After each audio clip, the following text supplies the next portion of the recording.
সেই জন্যই বলছি শুধু হাততালি দিলে আর পোস্টার নিয়ে ঘুরলে আর ভাইয়ের নামে স্লোগান দিলে কিন্তু কাজ হবে না। ভাই ও বোনেরা, আপনারা যদি স্লোগান বন্ধ না করেন, স্লোগান বন্ধ করেন, একেবারে স্লোগান বন্ধ করেন। বহু স্লোগান দিয়েছেন, এখন দয়া করে স্লোগান দেবেন না। আজকে আমাদের এখানে মুগ্ধের বাবা আছে, আমাদের এখানে জাফরের মা আছে, যারা তাদের সন্তানকে হারিয়েছে এই 1 বছর আগে ফ্যাসিস্ট বিরোধী আন্দোলনে। একজন দুজন নয়, শত শত প্রাণ গেছে এই বিগত 1 বছর এবং তারও আগে 15 বছরে। প্রাণগুলো কেন দিয়েছে? আপনারা শুনলেন যে জাফরের মা বলছে যে আমার ছেলে খুব ভালো ছাত্র ছিল, ইঞ্জিনিয়ার হওয়ার শখ ছিল, ইচ্ছা ছিল, সেই হিসাবে পড়াশোনা করত। মুগ্ধের কথা আপনারা সবাই জানেন, সে নিজে যারা আন্দোলন করছিল তাদের মধ্যে পানি বিলি করছিল, বারবার করে বলছিল পানি লাগবে, পানি লাগবে। এত তাড়াতাড়ি কেউ ভুলে যাবেন না। এই 1 বছরের মধ্যে হাততালি দিয়ে এটা ভুলে যাবেন না। প্লিজ মনের মধ্যে একটু আবেগ আনেন, কষ্ট আনেন। এই যারা প্রাণ দিল আমাদের জন্য, আপনার বাংলাদেশের জন্য, আপনার বাংলাদেশকে একটা সুখী সুন্দর ভবিষ্যৎ গড়ে তোলার জন্য, তাদের কথা একবার ভালো করে মনে করেন।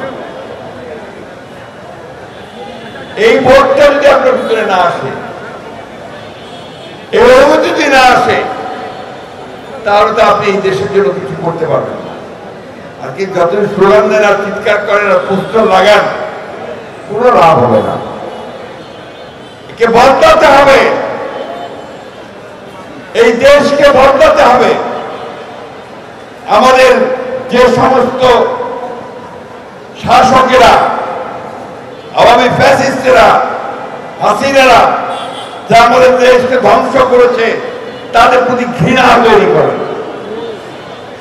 তারা যেন কোনোদিন ফিরে আসতে না পারে, হাসিনা যেন ফিরে না আসে আর আমার ছেলেদেরকে হত্যা করতে না পারে, সেই ব্যবস্থা তৈরি করতে হবে। এই জন্য বলছি, ওই যে আপনারা খালি স্লোগান আর স্লোগান হাততালি দেন, এটা পুরনো ব্যাপার। এখন তা দেখতে চায় না মানুষ। মানুষ দেখতে চায় যে আপনারা সঠিক কাজটা করছেন। মানুষ দেখতে চায় যে আপনারা বাংলাদেশের ভালো কিছুর জন্য আপনারা কাজ করছেন। বিশেষ করে তরুণ ছেলেদেরকে বলবো, তোমরাই তো লড়াইটা করেছ, তোমরাই তো 5 তারিখে উত্তরায় হাজার হাজার লাখো মানুষ ছেলে একসাথে বের হয়েছ, গুলি হয়েছে, গুলির মুখে দাঁড়িয়েছ। দাঁড়িয়েছ তো নাকি? তাহলে সেই বোধটাকে নিয়ে আসো যে আমাদেরকে এখন নতুন একটা বাংলাদেশ তৈরি করতে হবে। বারবার যে কথা আমাদের ভারপ্রাপ্ত চেয়ারম্যান তারেক রহমান সাহেব বলছেন যে আমাদের একটা নতুন বাংলাদেশ তৈরি করতে হবে। বারবার যে কথা আমাদের দেশনেত্রী বেগম খালেদা জিয়া বলেছিলেন যে ভিশন 2030 দিয়ে যে বাংলাদেশে একটা রেইনবো স্টেট তৈরি করতে হবে। আমাদের যে প্রতিষ্ঠান দলের শহীদ প্রেসিডেন্ট জিয়াউর রহমান, যাকে হত্যা করা হয়েছিল, তিনি শহীদ হয়েছেন, তিনিও সেই স্বাধীনতার যুদ্ধের ঘোষণা দিয়ে, ভাই প্লিজ এই যে একটু চুপ করে থাকেন, একটু স্বাধীনতা যুদ্ধের ঘোষণা দিয়ে গোটা মানুষকে অনুপ্রাণিত করেছিলেন যুদ্ধ করার জন্য, একটা স্বাধীন দেশ তৈরি করার জন্য। আজকে খুব কষ্ট হয়, আমার অনেক বয়স হয়েছে, বহুবার আপনাদের এখানে এসেছি, আমি এখানে থাকতে আপনারা সবাই জানেন। খুব কষ্ট হয় যখন দেখি যে আমাদের এই ছেলেদের এত আত্মত্যাগ, আমাদের মানুষের তো আত্মত্যাগ, আমাদের মেহনতি মানুষের এই আত্মত্যাগ, তার বিনিময়ে দেশে একটা অস্থিরতা দেখতে পাই, তখন কষ্ট হয়। আমরা তো সবাই চেয়েছিলাম, চাই, এখনো চাই, এই মুহূর্তে চাই যে আমরা একটা সবাই মিলে একটা চমৎকার সুন্দর বাংলাদেশ গড়ে তুলব। বন্ধুগণ, সেই লক্ষ্যে আমাদের সবাইকে কাজ করতে হবে।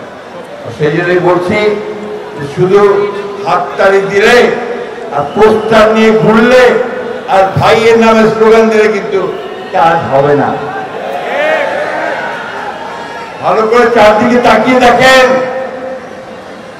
মানুষেরা কি কথা বলছে তার দিকে তাকান, মানুষেরা কি চায় সেটা বোঝার চেষ্টা করেন। অন্য কিছু করতে যাবেন, মানুষের তো বোকা না।